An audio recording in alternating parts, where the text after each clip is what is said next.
Funding for this program was provided by the Annenberg CPB Project. Sometimes, as we go through life, we master our experiences. Sometimes we don't.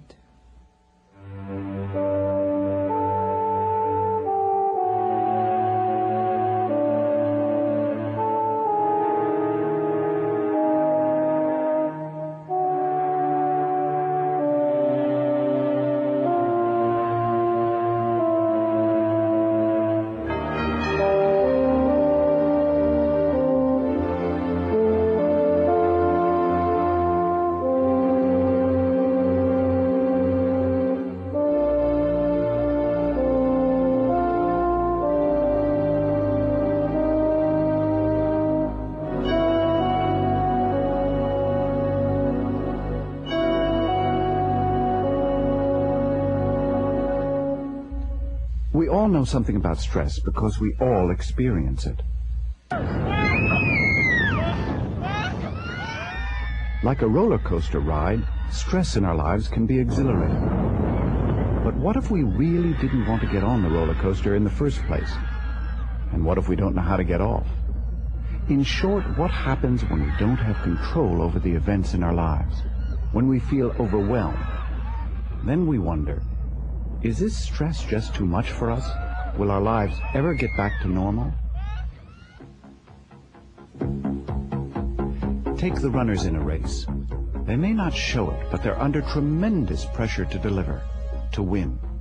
Certain hormones pump through their bodies. Their mouths feel dry. Their hearts pound. There's increased muscle tension. Blood is diverted to where it's needed. Often the stress runners feel can help them win, pushing them on to victory. But sometimes stress can be disabling, and sometimes the runners can't go on with their race.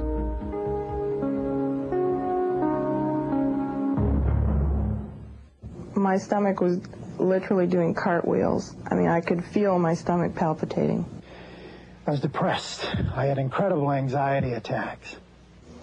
You know, sometimes I feel like really screaming, just going someplace and screaming and yelling, and I haven't really done that yet. In this program, we will look at people undergoing stress. Some who are adapting well, others who are not. We'll find out how people cope with stress, and we'll answer the question, just what is stress anyway? Dr. Norman Anderson is a professor of medical psychology at Duke University. So the stress process is really a three-stage process. There's an initiating event in the environment, followed by our appraisal, or what we think about that event, followed by our emotional or physiological responses to that event. The best way probably to define it is in terms of a demand placed on people, something that requires them to act in more than routine ways to make right or to set the situation the way they want it to be. That kind of a definition allows us to consider events that we normally think of as stressful, losing a loved one, failing an exam. Those kinds of things are obviously stressors, but having a baby or getting married is also stressful, and most people don't think of that because those are positive events, but they still require us to adjust. They require us to make changes in the way we live, and those changes cause stress.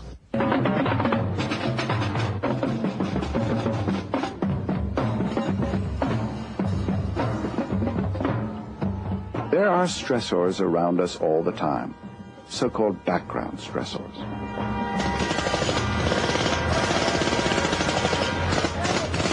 Situations that make a demand on us. Familiar, often of short duration, these stressors can threaten our sense of competence, or our well-being, or peace of mind, or health, or concentration.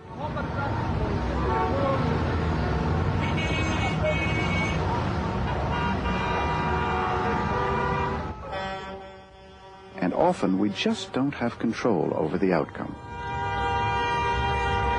But who is most susceptible to stress? Ann Smolin is a psychotherapist and social worker who treats many people undergoing stress. To a certain degree, it's constitutional. Some people are born less able to cope with things. There have been studies with babies. Some babies are very sensitive to noise and have tremendous startle responses and have trouble sleeping. Other people are born more calm and more able to roll with the punches of daily life. It also, I think, has to do with other things that have happened to you. If you're somebody who comes through and has experience of being able to deal with stress, being able to overcome it, and things turn out pretty okay for you, then you're going to be able to do that again.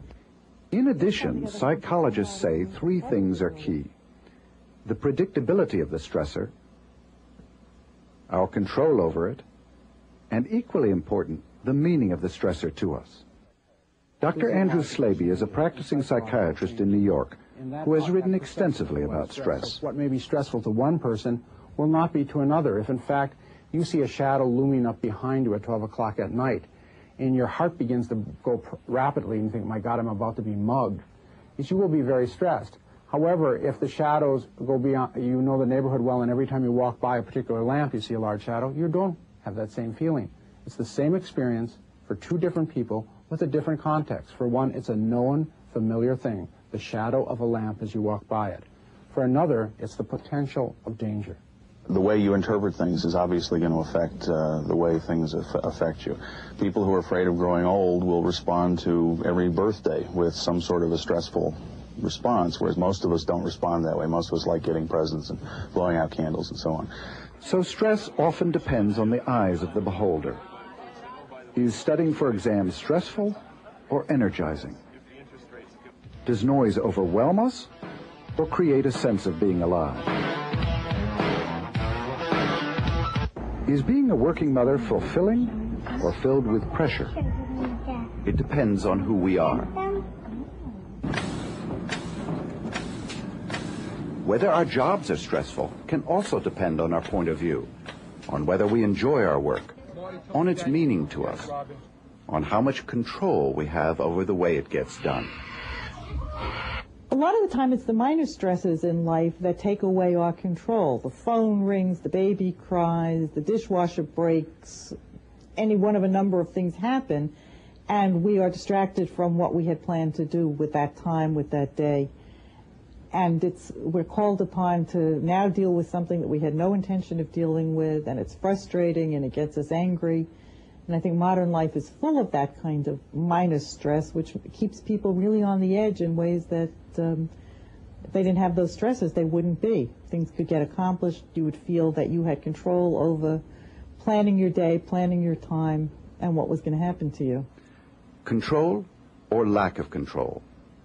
Research has shown that because of sudden, uncontrollable deadlines, architecture and accounting are 2 very stressful occupations. In a study conducted by the New York Hospital Cornell Medical Center, a rise in blood pressure in accountants and architects was discovered to be associated with especially stressful work periods. Theodore Beda is an accountant who participated in that study. Still, they're killing us with the forms. There aren't very many times during the course of the year where you really do have the pleasure of going home and sitting back and relaxing and saying, okay, now I can sort of evaluate where I'm up to. The pressure is really almost all year round. People think that it's only around April 15th, but that's not true. It's really almost all year round. And the anxiety of saying, wait a minute, I went in this morning to do task A, and you come home and not only didn't you do task A, but now task A moved down 4 notches and you still have to get task A done. That's the anxiety that you get. It makes the job in one sense exciting because you're always dealing with the challenge of accomplishing things, but it's very, very difficult to keep everything in perspective. Lisa Diaz also participated in the blood pressure research. In her first job after architecture school, she was with a large New York firm. I worked my way through school. There's a different type of stress at school than there is at work. At school, you have a better sense of when your deadlines will be. At work, I have to coordinate a bunch of people to get a deadline met. Most often, the deadlines pop up unannounced. Sometimes I get very frazzled and I feel like my brain is just going 90 miles an hour, and that's more what I do, is where I just it's all running through too quickly. Both Beda and Lisa Diaz have found ways of lessening the stress in their lives. Lisa by a change of scene, I walk here, I come in, it's a nice quiet space. There are usually interesting shows here. Often there'll be lectures. It's very peaceful. It's like a gallery with the emphasis on architecture. For Beta, it's a matter of controlling when he works and when he doesn't. I'm Orthodox, so I don't work on Sabbath, which is Saturday, and that's my day where no matter what happens, no matter, like this afternoon, come sundown, that's it. I unplug and I'm disconnected, and that's my day where I really regenerate myself for the whole week. So whatever happens from Sunday to Friday, I deal with knowing that I have the Sabbath to deal with. And another thing is I don't let any of my clients, they know as a rule, they're not allowed to call me at home or anything. Once I'm out of the office, I'm out. Psychologists already know a lot about the connections between stressors and bodily responses. In stressful situations, hormones such as epinephrine and norepinephrine may increase, affecting blood pressure and heart rate. Stomach acid may suddenly be secreted. The pituitary adrenal system can cause the release of corticosteroids into the bloodstream. Psychologists are constantly assessing the effect of all these body changes on short and long-term health. Many feel that one key issue is how stress affects the nervous system, how together they alter the endocrine system, and how the endocrine system and the brain then alter behavior. Those hormones tend to do things like increase heart rate, increase the muscle tone in the skeletal muscles so that we can be stronger and act more rapidly. They also tend to reduce blood flow and reduce tone of organs that aren't needed, such as the gut. We don't need to digest food while we're running from a bear, and therefore blood is cut off to those centers so that it's only going, energy is only going where it's needed. We think it's bad for us to have these kinds of arousal persist long beyond the period in which they're functional. If you think about the kinds of stressors that we experience every day, sitting behind a desk, getting on the phone and finding out that the stock market just dropped 3,000 points and you have no money ever again, this kind of arousal isn't going to do you any good. You're going to feel it, and you're going to feel your heart beating, and your mouth will get dry and so on and so forth, but it's not helping. And there are side effects of these kinds of responses which, if inappropriately prolonged, may make us sick. Like the Cornell researchers, Dr. Anderson is studying the effects of stress on our cardiovascular system, with an emphasis on how stress affects different segments of our society. One question that I've been interested in is whether black Americans show greater responses, cardiovascular responses to stress than white Americans, given that blacks are at greater risk for developing hypertension later on. And in fact, we have conducted a series of studies looking at this question and have found fairly consistent differences between blacks and whites in the magnitude of cardiovascular response to stress. Blacks tend to show greater blood pressure elevations when exposed to very acute short-term stressors in the laboratory compared to whites. You know, there's a lot of research that shows that people who are exposed to daily chronic stress, not the short-term stresses that we subject people to in the laboratory, but daily chronic stress, are more susceptible to acute stress.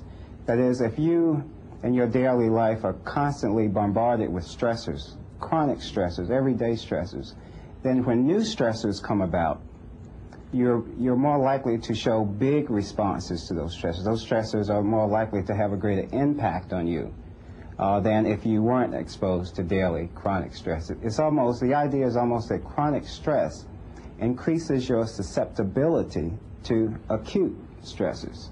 Now, how does that relate to what we've been doing in the laboratory?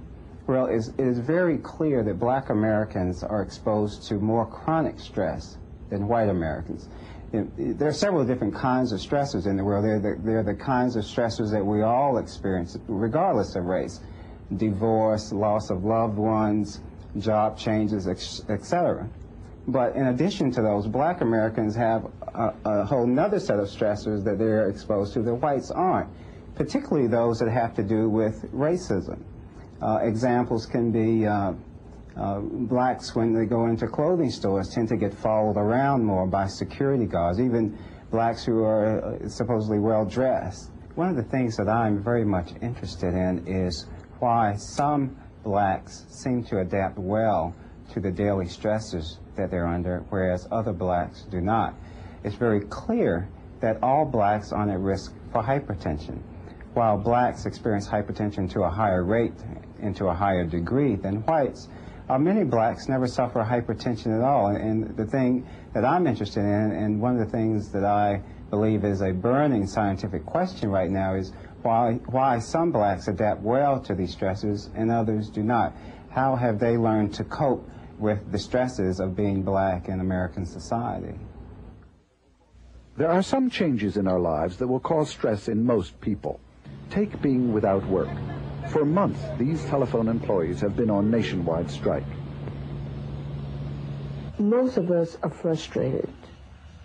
You can take but so much, you know, and it's hard. I admit that. We've been on strike since August the 5th. Antoinette Warren has worked at the telephone company for years. We had a mediator yesterday, but with the contract that they offered us is nothing. They want us to pay for our medical, which is impossible because you have a lot of people on a picket line and a lot of women also in the company who are single mothers. Yes, you feel angry because, I mean, you see people going in every day and there are people who are walking along saying, well, why don't you go back to work? I said, well, why should we go back to work now when we're trying to prove our point? If it hadn't been from prayer, I don't think I would have made it because I came home several nights and I had just literally cried. A lot of people use prayer to deal with situations which are basically out of their control. They call it turning it over. They call it talking to a higher power in the AA kinds of programs. And it feels like somebody is helping. It feels like there's somebody else there with you and that you're not totally out of control. I have for breakfast. Why don't you have some milk? Because I brought some apple juice. Nicole is 12 years old, and Nicole had been with me on the picket line since August until school started. And she understood somewhat, but as you know how children are, kids want certain things. And when you have to keep saying no, they don't seem to understand. And I said, Mom, I just can't take it. I said, because the bills are here, and I don't know how I'm going to pay them. And my daughter has said, Mommy, don't cry. You know, and you hate to cry in front of your children. She says, but Mommy, don't cry. She says, God will work everything out. She says, you always told me that. Events that threaten to interrupt our lives in a major way can cause heightened stress. A divorce, being fired, an accident, a burglary.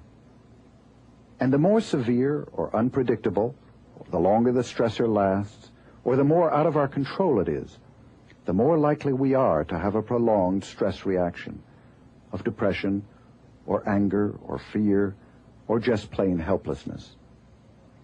One of the strongest stressors is the death of someone we love. No matter what kind of death, whether of a child, a parent, or a friend, we usually experience painful grief reactions. When somebody dies, I think first you feel numb.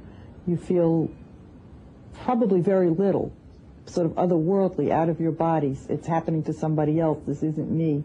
You're stunned. You're in disbelief. It doesn't really hit you right away. I think then you become tearful, dejected, despondent, sad. You can have all the kinds of symptoms that we would associate with depression. Sleeplessness, loss of appetite, loss of interest in what's going on around you, loss of ability to relate to other people, and this is all normal at the time that you lose somebody. Sometimes you don't think you're going to get over it. You feel at the time like this is going to be the way it is forever. But I think by talking to other people, by reading about it, by finding out how other people have reacted to loss, you begin to see that this is normal, that this is something you have to go through. You have to take time out. You have to not go on with life. This is a major event that's happened to you. And our society has prescribed many ways in which we do take that time out. There's a period you're expected not to go to work, not to take part in pleasurable things. So that society has taught us that there are normal ways of dealing with that time in your life. Each kind of death presents a different problem for those left behind. A case in point, the death of a policeman. When the word comes down that an officer has been killed, and it's in your area, your blood turns to ice. I remember that from the first police death that we ever encountered when he came on the job. He happened to be on that squad, and I knew he wasn't home, and I knew it was in the area where he policed, and I never got a call from him. But when the name came out on the news media, it was like, oh my God, it's one of ours, but thank God it's not him. Susie Sawyer is the wife of a policeman. She started an organization called COPS to provide support for the families of police killed on duty. Police families socialize together. Police families are going to hurt together. And when the line of duty death occurs, we're going to have to heal together. Ginny's husband was a policeman. He died 7 months ago. Vivian's husband died over 4 years ago. It is clear that the amount of time since the death makes a difference. When I drive home. And I had the feeling that I wanted to put the news on, but I said no. And I just drove home, and I didn't know anything about it. I mean, it had been on the news and everything. Not his name, but just that an officer had been wounded. And I remember going home, and the babysitter left, and just sitting with the kids. And I was eating my dinner, and there was a knock at the door. And it was dark out, and I really didn't know who it was. And I looked outside, and the pastor was standing there, and a lieutenant from the department. And I guess it took me a couple of seconds. And I knew immediately, you know. And I also knew immediately that he wasn't going to make it. Initially, all the symptoms of intense grief were there. A sense of being outside of myself at times. Many times finding myself in the house, and in rooms of the house, and not knowing how I got there or why I was in them. A sense of priorities changing drastically. How could I go grocery shopping when this terrible thing has happened? Hearing him call my name at night when I knew he wasn't there. And real fear. How am I going to take care of these children? How are these children going to cope with this critical incident? And over time, just simply time showing me we were coping. Painful as the grief may be, it's also clear that talking about it is helpful to Vivian and Ginny. Talking seems to be a tremendous relief and release, even when people get very upset about it. It's a way of coping with the experience. Somehow each time the experience is retold and relived, one gains a little bit of strength to go on, a little bit of putting this into perspective, and of releasing some of the pent-up emotions. You know, sometimes I feel like really screaming, just going someplace and screaming and yelling, and I haven't really done that yet. I'm also finding that it's been almost 7 months now, and the kids don't need me as much, and not emotionally, but, you know, they're back in school, and they're, you know, going out and playing with their own friends and stuff like that, and I find I'm having more time to reflect on what happened, and I didn't in the beginning. And that's been very hard, very, very hard. I mean, I'll just sit in the car and drive and, you know, I'll talk to them. So I think I miss that the most. Maybe people need to know it's never over. The day before my husband died, the girls and I had been at my mother's house, and we'd gone to the fair, the county fair, and my husband had come over there for dinner, and we had spent the night there. It was a break for me. So the morning of his death, we came back home, and he had already gone to work, and he had left 2 erasers for my youngest daughter.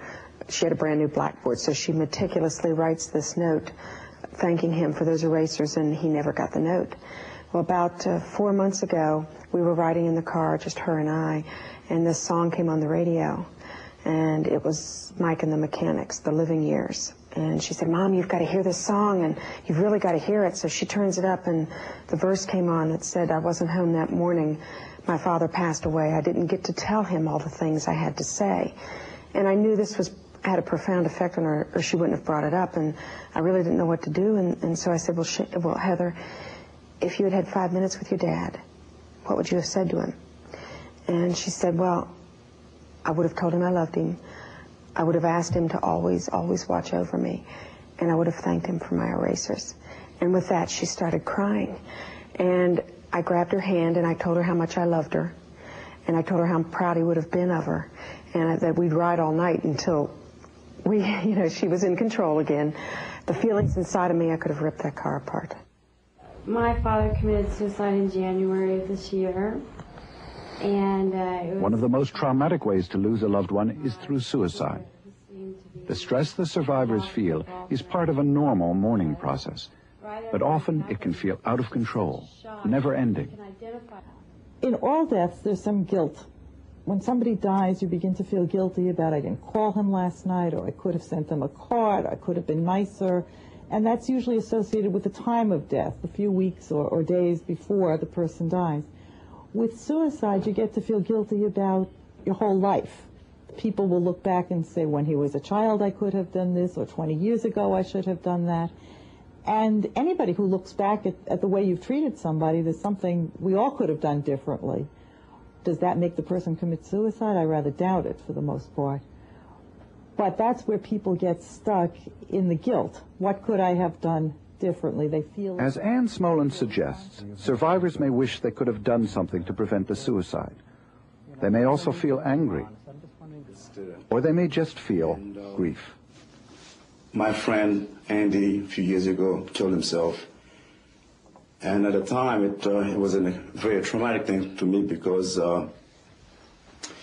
he was someone I looked up to. He was a colleague of mine and a very talented graphic artist. And we share many, many things in common, just going out, enjoying life, and suddenly he's gone. And it's like a hole is a void in your life. I lost my life partner, Paul, who I expected to spend the rest of my life with, to suicide just about a year ago, October 11th, 1988. For every suicide, there are as many as 10 survivors. Today, perhaps as many as 15 million Americans are left behind to cope with the suicide of those they cared about.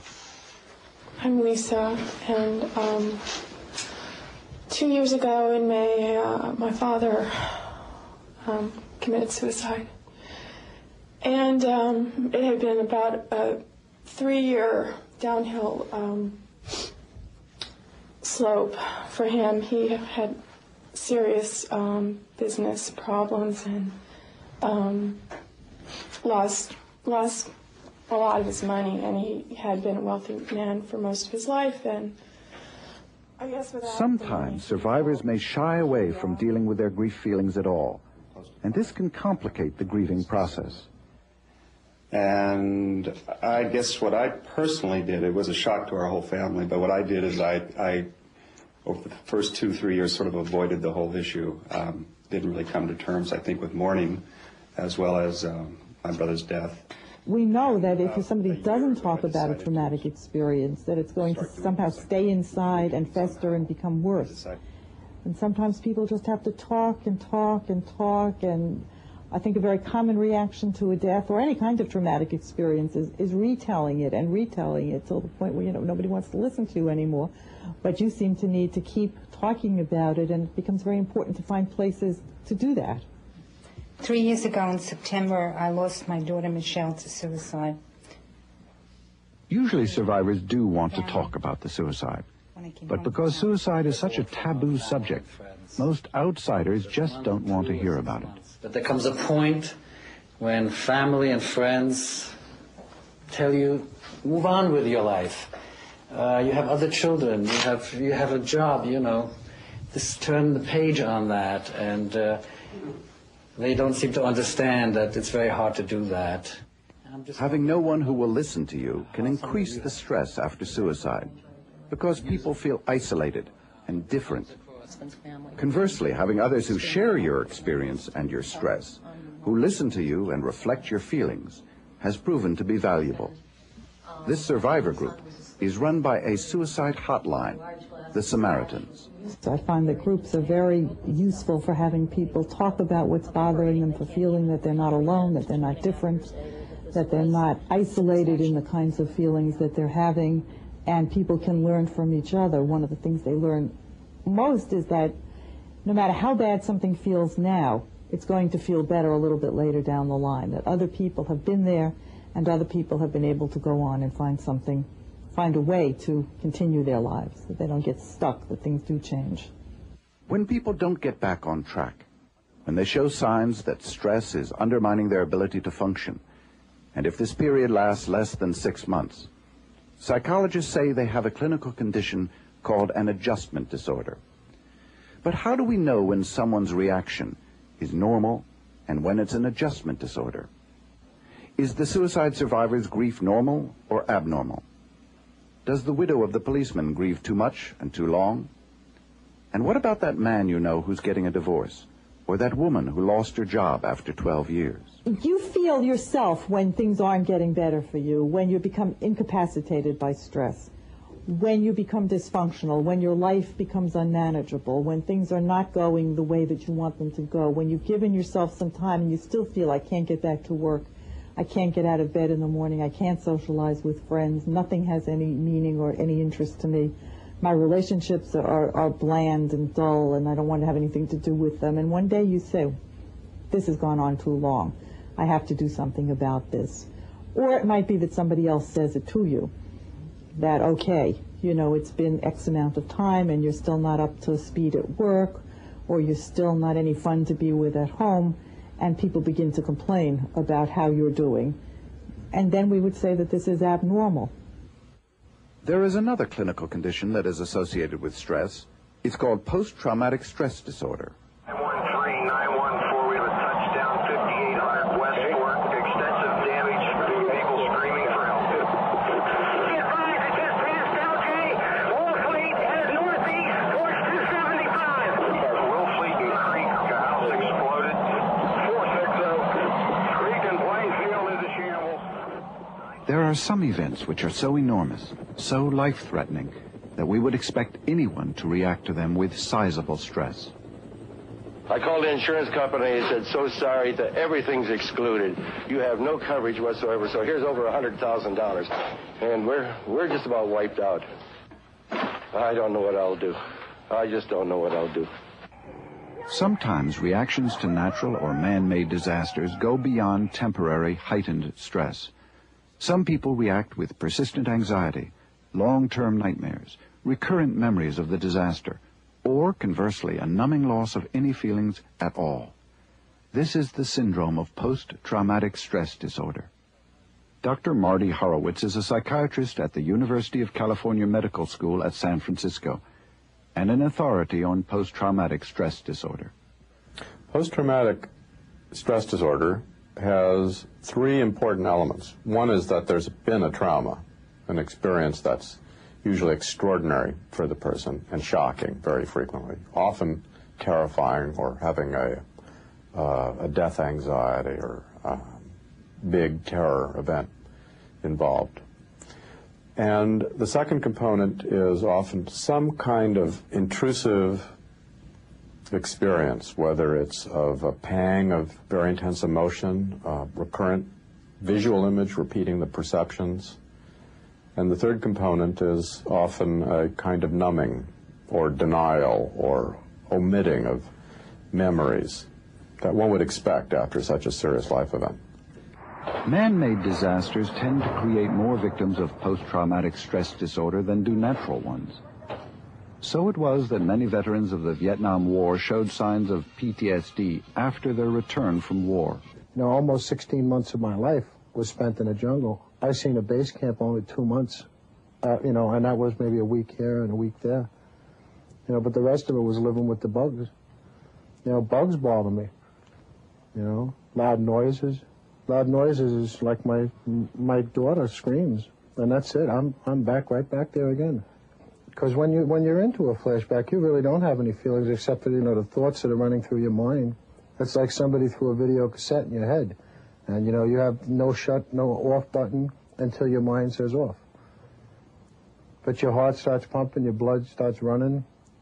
You know, it's just like if you're walking across the street and you don't see a car coming and he slams on your brakes and you get that feeling, you know, well, that's the kind of feeling you get. And then zip, you know, from there you're off and running. It always comes back like sound, smell, taste even. It always brings back a little flash It only lasts about a second to 5 seconds. Sometimes it lasts longer when a helicopter goes by.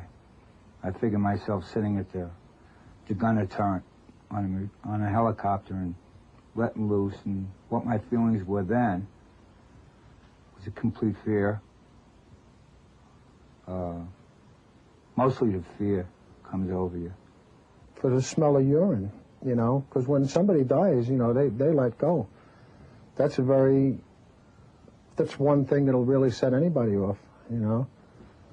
And you just start, you know, huffing and puffing, and your mind and your blood and your heart starts pumping, your feet start shaking. You just have no control over your body and your mind and everything. You have no control over it. I went through about 16 jobs. I just felt lost. As I say, there was alienation, and I tended to isolate. I didn't deal well with relationships. I didn't deal well with people. I didn't get along with my family. I was depressed. I had incredible anxiety attacks. And to this fire, I fueled alcohol. When I left Vietnam, people didn't want to hear about my experiences over there. People didn't want to know about me. They just wanted to close the door on Vietnam and forget about it. Well, I had a lot of heavy experiences inside my mind, and to bury it, I drank, and I did drugs. And to relieve the pain and the anguish and the anxiety I had building up inside me that no one wanted to know. At the Uniformed Services University of the Health Sciences in Bethesda, Maryland, Dr. Andy Baum is studying post-traumatic stress disorder in veterans. We bring Vietnam veterans and various control group subjects into our laboratory, and we ask them to watch a film which most people would consider stressful, but which we suspect combat veterans may find a little bit more stressful, because it's a film of combat surgery.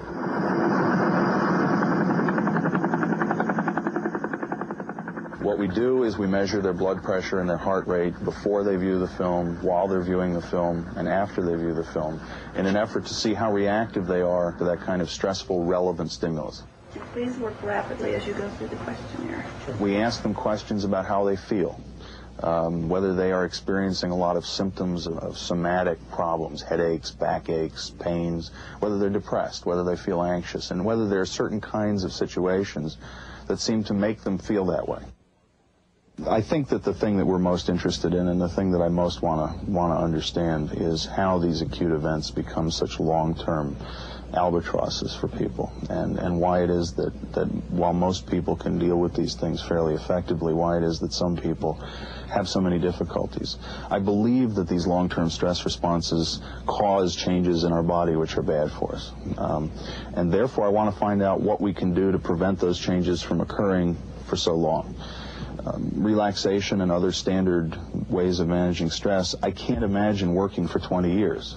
But if we can find some way of getting in and changing the way people think about these events, or helping them to understand that if they hold on to these events too long, it's not going to be particularly adaptive for them, maybe we can prevent the whole thing from happening instead of trying to put Band-Aids on it once it's already there. Only some veterans actually develop post-traumatic stress disorder, though many continue to undergo heightened stress. And the Baum study has revealed that the most important factor in determining whether they feel such stress over the long term is not how much combat they experienced, but whether they have intrusive or uncontrollable thoughts.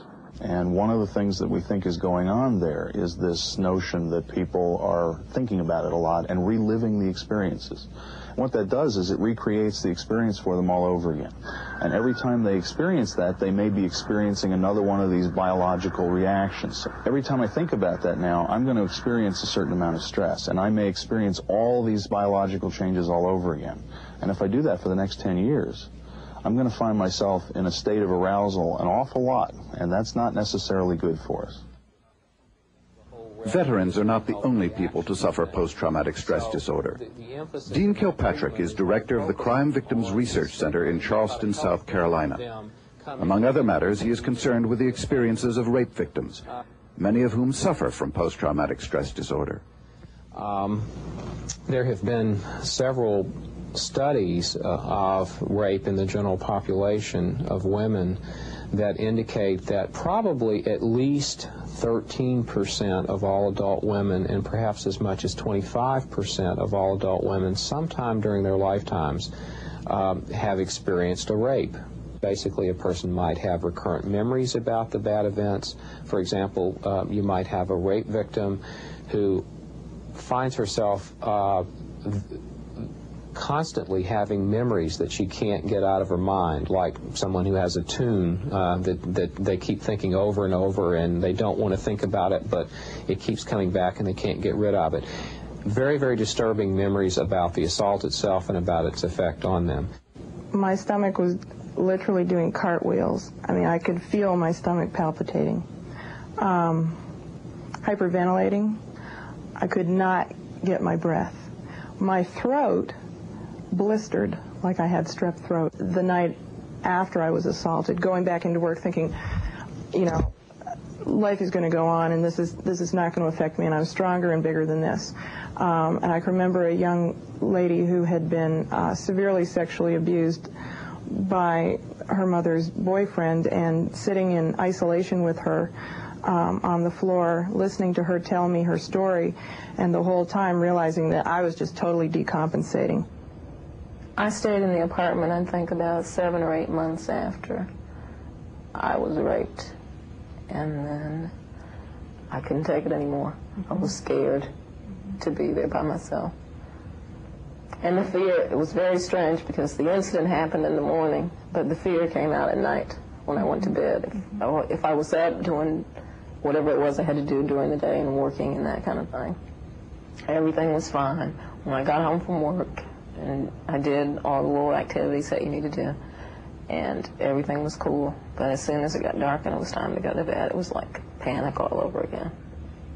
I guess everybody has this feeling that it's a terrible thing for it to happen, but you never think that it's going to happen to you. Yeah.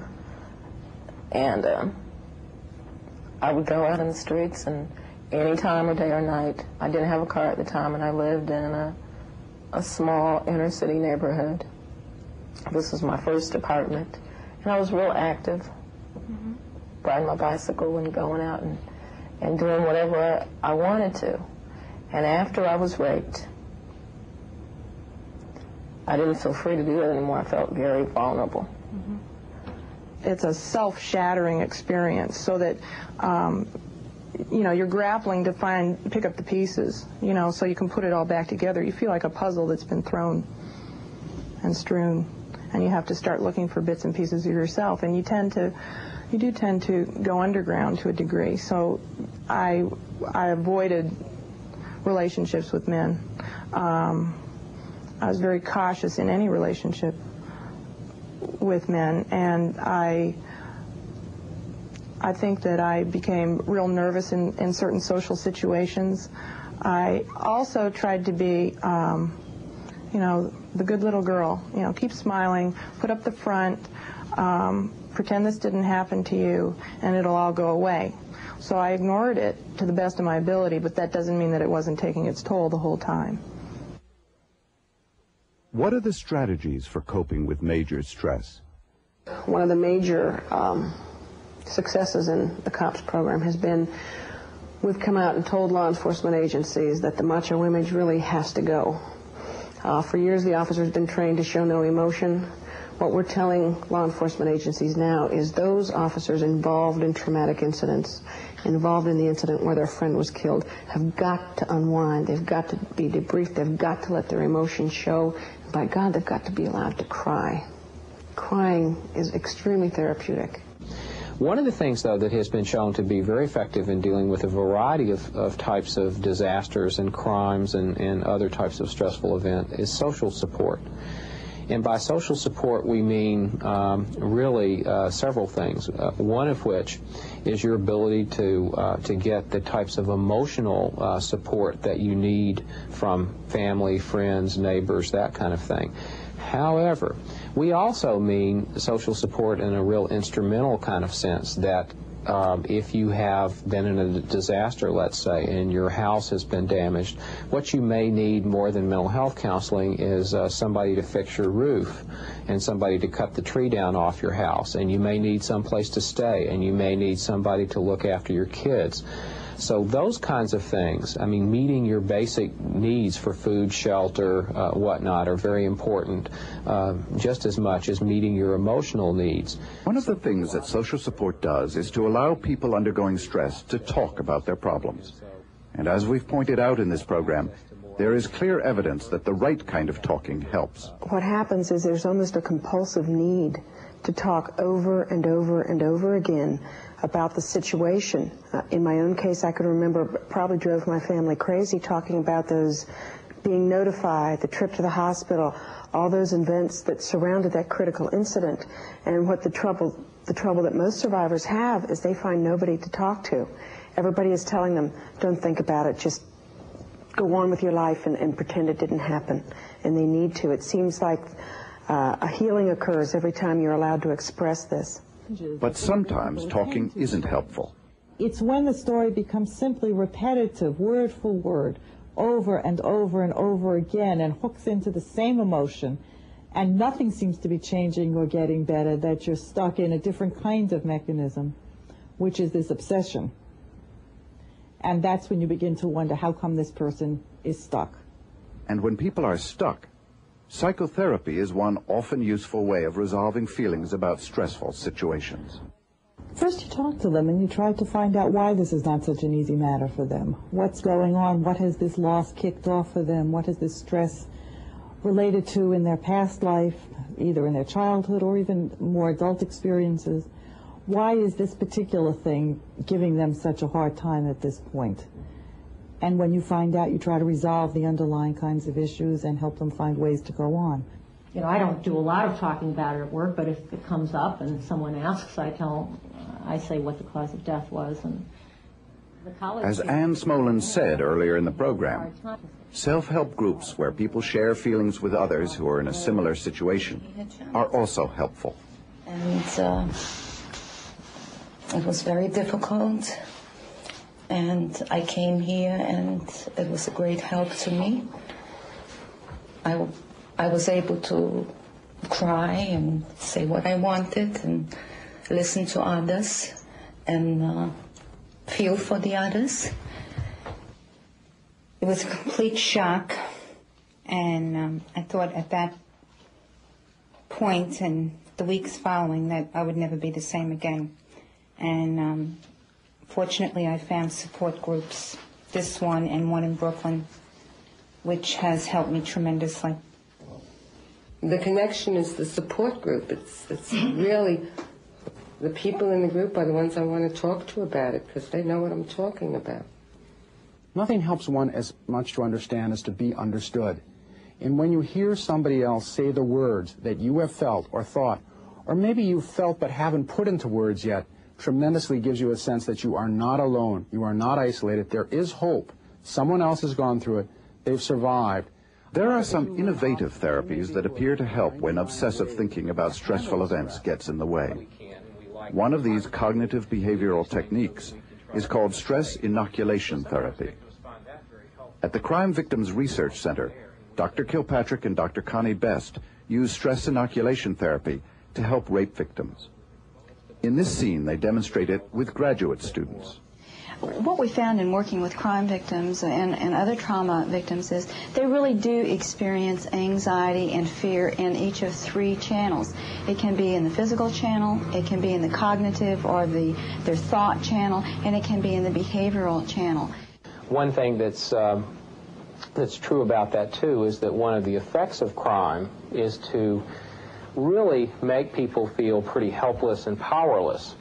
And so that by giving them an array of coping tools to use, then what that does is it gives them some control back over their own emotions and their own lives. I wanted practical steps. I wanted to know, where do I begin with addressing these reactions, the effects of this assault? I didn't have a whole lot of choice anymore because it affects every aspect of your life. To address the fear and anxiety they may be feeling physically, we do a couple of very basic techniques that we think that people find useful. The first one is actually teaching them some deep breathing exercises. I know that some of you have worked with patients and have taught deep breathing, and so I'd like to do a little bit with you, and if you have other comments about that or a different way to do that, we can talk about that too. Breathe in and exhale. More, the rest, all of it. The breathing exercises and relaxation exercises do work, and they're very practical and, again, very empowering, because it's saying, I can get a grip, I can figure this out, I can settle down, and I can handle this. Another kind of exercise that we teach people to help address the physiological feelings of anxiety is something called Jacobsonian deep muscle relaxation. Are some of you familiar with that? Okay. And basically, like everybody, make a tight fist, keep the tension in it, hold it. You might even feel a slight tremor. Hold it, feel tension. That's what tension feels like, and quickly relax. And as you do, I want you to be very aware, and have your patients be aware of the difference in the sensation between tension and relaxation. The next thing that we're going to turn to, which is probably the meat and potatoes really of the stress inoculation, is what we call guided self-dialogue. It's very painful to have every wild thought that you never wanted to hear circulating around in your head, especially when you're trying to go to sleep. The mind chatter can drive you crazy, and you have to exchange mind chatter for self-talk. First of all, we would tell people that usually what happens when they think of an event that's coming up in the future, they feel overwhelmed by it. I mean, can you imagine being a crime victim and then thinking about having to go to court? What we would try to say is, well, one of the things that's effective in dealing with an incoming stressor is to break it down into pieces and parts, into component parts. And if you can work on each part, that pretty soon they don't feel as overwhelmed. Can they develop, and you may have to work with them to help them develop, some guided self-dialogue to get them through that? An example would be, well, you know, it's going to be pretty scary, but I have 3 or 4 days. I can sort of get ready for it. I can practice what I'm going to say in court. If I start feeling very, very nervous, I've learned a lot of things in the course of therapy. I know some relaxation techniques, you know, and I can start working now with 3 days' notice to prepare for it. The important thing about this is that what we're trying to do is to get them to analyze what they say to themselves before, teach them more positive self-statements about each of those, preparing for the stressor, you know, actually being in the midst of the stressor, and then the getting overwhelmed. The spectrum of stress is broad, and so are the ways we handle it. Though everyone probably needs some outlet for pain and grief, luckily not everyone is faced with so much stress that they require psychotherapy. In fact, most of us go through life with many stressful periods which we manage to handle, in part because stress can also be a positive event, helping us avoid danger or goading us into fruitful activity, and in part because we have our own techniques for handling mild, daily stressful situations. We complain, we make jokes, we put things in perspective, or we take time off from exposure to stressors. There are also assets that people have, and assets is the best way to say them. Friends. People who have lots of friends tend to be a little bit more resistant to these kinds of problems. People who have had experiences that have taught them how to cope effectively tend to do better. Even when we are confronted with major, painful situations, we often find that we can get control over the stress, that we do have resources with which to cope. In a disaster situation, the vast majority of people are actually wonderful about their ability to cope with the event, in the immediate situation especially. People are really super. They're courageous, they help each other, they are resourceful, they come up with adaptive solutions. They rarely panic as long as they're not trapped, and as long as they don't have a failure of someone seen as a leader. People who adapt the best in the long run are people who have learned that they're competent, who have an abiding sense of values, and who have commitments to other people that sustain them in moments of sorrow and grief and rage and feeling alone. Actually, I guess maybe kind of a take-home point with me is that one of the things that is important to recover from any type of traumatic event and very stressful event is some sense that, it had some meaning and that there's something that I can, do about it. I can't change the past, but I can change the future. I've observed that there comes a point for many people when you can make a choice. You can say, okay, there's something else I can do. When this thinking starts, it can be as simple as going for a walk, calling a friend, turning on the television set, doing something, and there's a choice point that says, okay, either I'm going to go back and relive this experience again, or I'm going to take active steps to not relive the experience. And when you reach that time, when you recognize that you're choosing, then you have the opportunity to do something different about it.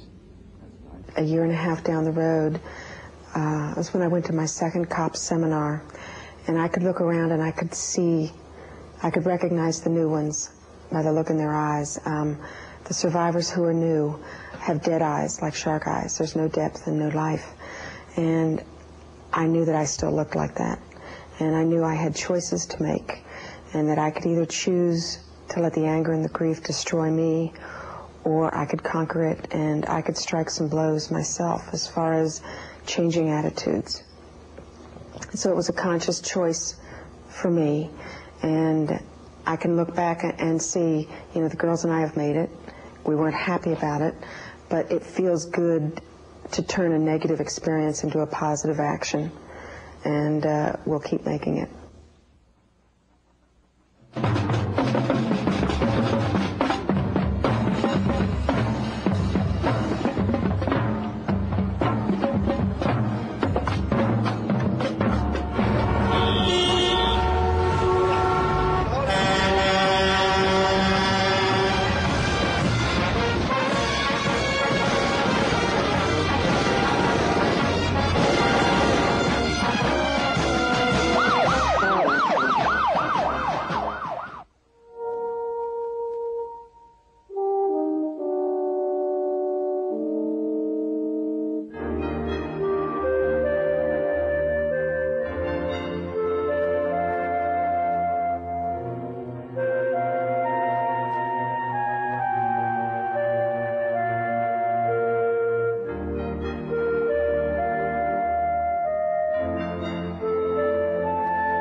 Funding for this program was provided by the Annenberg CPB Project.